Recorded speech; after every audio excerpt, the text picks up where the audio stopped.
سب سے پہلے تو آپ لوگوں کو مبارک ہو کہ 50,000 سے زیادہ لوگ مروانے کے بعد کل کے دن ہمارے پاکستان کے مفتیان اعظام کو خیال آیا اور انہوں نے ایک کانفرنس کا انعقاد کیا، اور اس کانفرنس میں پھر انہوں نے اس بات کا اعادہ کیا اور یہ فتویٰ پاس کیا کہ اب جہاد فرض ہو گیا ہے۔ جب سے میں نے ان کی کانفرنس کی جھلکیاں دیکھیں تو میں نے کوشش کی قرآن بھی اٹھاؤں، حدیث بھی اٹھاؤں، دیگر جو کتب ہیں ان کا بھی مطالعہ اگر کر سکوں۔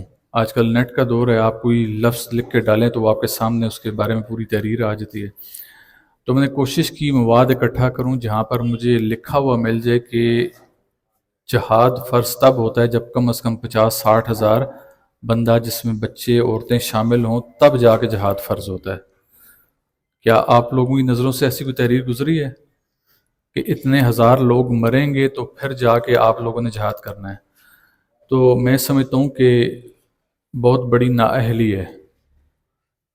دین کے کام کرنے والوں نے یہ دین کی پیٹھ میں چھرا گھونپنے والی بات کی کہ فلسطین والا معاملہ آج کتنے عرصے سے زبان زد عام ہے، میڈیا کی زینت بنا ہوا ہے، بچے بوڑھے عورتیں لگاتار مارے جا رہے ہیں اور برے طریقے سے مارے جا رہے ہیں۔ لیکن اس پورے عرصے میں نے بذات خود اپنی حیثیت میں رہتے ہوئے میں کچھ 10 کانفرنسز اٹینڈ کر چکا ہوں جو کہ القدس کے اوپر سے تھیں، فلسطین کے حوالے سے تھیں، کوئی ایران ایمبیسی نے کنڈکٹ کرائی، کوئی کس نے کرائی، لیکن ہمارے پاکستان کے مفتی نہیں ہلے، ان کے کان پر جوں تک نہیں رینگی۔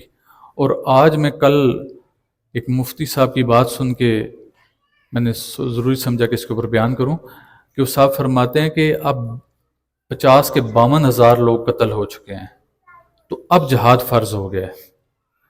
یہ جو پچھلے 50 ہزار لوگ قتل ہوئے ہیں، یہ خون کس کے سر پہ جائے گا؟ کیا اللہ کے ہاں تم مفتیوں کی پوچھ نہیں ہوگی؟ اللہ تم سے نہیں پوچھے گا؟ تم لوگ تو ایک عرصے سے اس میدان میں ہو، بے شمار مدرسے تمہارے زیر اثر ہیں، بے شمار سٹوڈنٹس تمہارے پاس ہیں، شاگرد تمہارے پاس زیر تعلیم ہیں، تمہارے شاگرد بھی اس ٹائم مفتی بنے بیٹھے ہوئے ہیں۔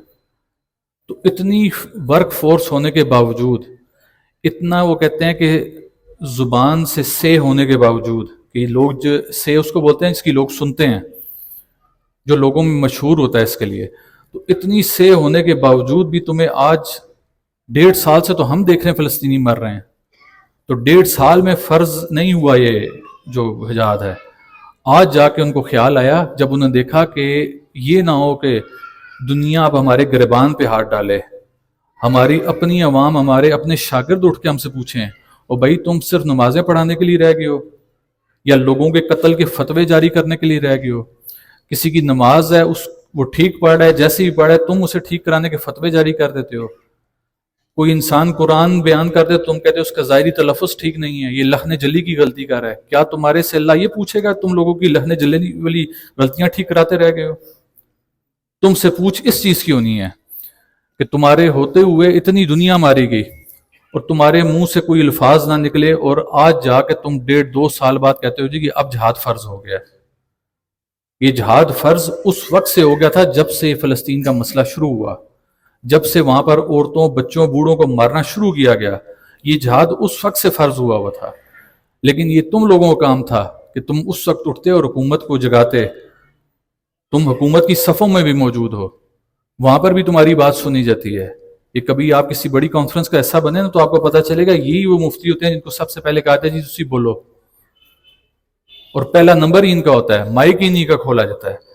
لیکن مجال ہے ان کے زبان سے ذرا بھی جنبش دیو اپنی زبان کو۔ آج 1.5-2 سال بعد اتنی عوام کو مروانے کے بعد اب کہتے ہو کہ جہاد فرض ہو گیا ہے۔ تو میں کہتا ہوں کہ انشاءاللہ اللہ نے چاہا تو موت کو تم نے بھی دیکھنا ہے، موت کو ہم نے بھی دیکھنا ہے۔ اللہ کے حضور جب پیش ہوں گے تو انشاءاللہ وہاں پر ملیں گے بھی ضرور۔ پھر میں پوچھوں گا کہ یہ 1.5 سال پہلے تم کیا کہہ رہے تھے اور آج تم کیا کہہ رہے ہو؟ تم نے حکام بالا کی توجہ صرف نہ دلائی اور آج اچانک سے تمہیں خیال آ گیا جی کہ اب ہمارے پر جہاد فرض ہو گیا ہے۔ اگر تم کام پہلے کرتے تو کم از کم 50 یا 25 ہزار مرے ہوتے۔ لیکن تمہارے سامنے ان لوگوں کی کوئی شاید وقت نہیں تھی، کوئی اہمیت نہیں تھی، مخلوق خدا کو تم کسی کھاتے میں نہیں لکھتے تھے کہ ادھر دنیا مر رہی ہے اور تم لوگوں کو ایک دوسرے پر فتوی بازی سے چین نہیں ہے۔ کوئی ایک کی نماز سیدھی کرا رہا ہے، کوئی دوسرے کا روزہ سیدھا کرا رہا ہے، کوئی کہتا ہے یہ عمرہ ادا کرنے گیا یہ غلط کر کے آیا ہے، اس نے جو فلاں رکن اسلام کا پورا کیا وہ غلط کیا۔ عام چھوٹے چھوٹے فروعی اختلافات کو لے کے، اور اس نے رفع یدین نہیں کیا جی، اس کی اللہ کے یہاں نماز قبول نہیں ہوگی، اور اس نے رفع یدین کر دیا جی، اس کی قبول نہیں ہوگی۔ یہ تمام فروعی اختلافات جن کا ذکر قرآن میں موجود ہی نہیں ہے، اللہ نے ہم سے پوچھنا ہی نہیں، ان کا ذکر کر کے ہی نہیں تھکتے۔ عوام کا بھی جینا محال کیا ہوا ہے۔ طلاق کا عام سا مسئلہ انہوں نے ایسا مسئلہ بنا دیا کہ اب پورے رمضان میں آپ پہلا رمضان اٹھائیں 30ویں رمضان تک چلے جائیں، ہر دوسری نشریات میں طلاق کا مسئلہ اٹھایا جاتا ہے۔ کوئی مفتی ایک بات کرتا ہے، کوئی دوسری بات کرتا ہے، قرآن کی بات بیان کرو تو لڑنے پر آ جاتے ہیں۔ تو یہ حالات ہیں جن کے کہ جنہوں نے جو اصل کام کرنا تھا، جو لوگوں کو ترغیب دینی تھی، ان لوگوں کو سمجھانا تھا کہ جہاد کب فرض ہوتا ہے اور کب نہیں ہوتا، انہوں نے کیا کیا کہ وہ فروعی اختلاف پر لڑتے رہے آپس میں۔ لیکن چلیں ہم پھر بھی کہتے ہیں کہ دیر آئے درست آئے۔ اللہ نے اگر عقل دے دی، کوئی ہوش کے ناخن دے دیے، تو اب بہتر ہے اپنا سر کھجانے کے بجائے وہ کام بالا کی توجہ اس طرف دلائی جائے کہ اب بس بہت ہو گیا، موت جو ہے بستر مرگ پر بھی آنی ہے۔ آپ کا جتنا مرضی اچھا بستر ہو، جتنے اچھے مرضی کمرے میں رہ رہے ہوں، اے سی لگاؤ، دیگر معاملات ہوں، جتنی لگژریز آف لائف ہیں آپ کے پاس ہوں، اس کے بعد بھی موت آپ